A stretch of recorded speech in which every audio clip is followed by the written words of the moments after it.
देवी Bhagavatam Mahapuran doctor Kislay Pandey के साथ। इस भाग में आगे श्री नारायण भगवान नारद को बताते हैं कि हे नारद, राजा सूरत ने अपनी दुर्गति के नाश के लिए मां दुर्गा का पूजन किया और तो और रावण के वध को सफलता पूर्वक सुनिश्चित करने के लिए भगवान राम ने भी मां का पूजन किया था। ये प्रभाव है कि जब स्वयं भगवान श्री रामचंद्र मां परांबा देवी भगवती का पूजन कर, और यूं ही नहीं ऐसे ही जगत जननी मां जगदम्बा तीनों लोक में सर्वत्र पूजित हैं अपने अनेकों अनेक रूपों में, और मूल रूप से परब्रह्म के रूप में हर प्राणी में, हर देव में, हर देवी में समान रूप से व्याप्त हैं और स्वयं ब्रह्मांड होके आनंद रूप से विचरण कर रही है। श्री नारायण नारद को यह बताते हैं कि जो प्रारंभ में दक्ष कन्या सती के रूप में प्रकट हुई और दैत्य दानवों का संहार करने के उपरांत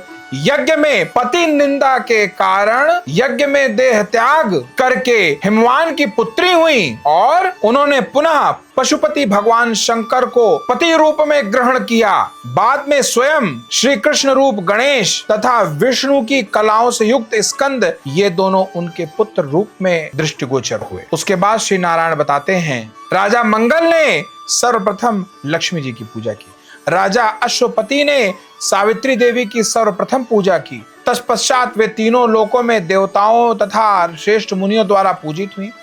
कार्तिक पूर्णिमा को गोलोक के रासमंडल में सर्वप्रथम परमात्मा श्री कृष्ण ने गोप गोपियों, बालक बालिकाओं, सुरभि तथा गायों के साथ राधा रानी का पूजन किया। यानी राधा रानी का पूजन सर्वप्रथम भगवान श्री कृष्ण ने ही किया।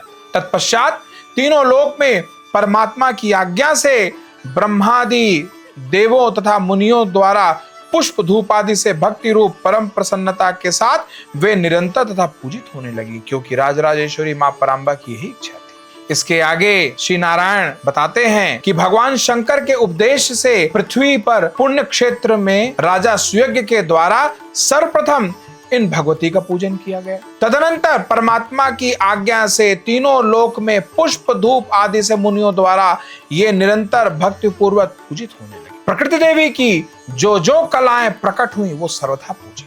हे मुने, प्रत्येक ग्राम में, नगर में वे ग्राम देवियां पूजित हैं। इस प्रकार मैंने आगमों के अनुसार प्रकृति देवी का संपूर्ण शुभ चरित्र तथा स्वरूप आपको बता दिया। तो फिर प्रेम से बोलिए जय माता की।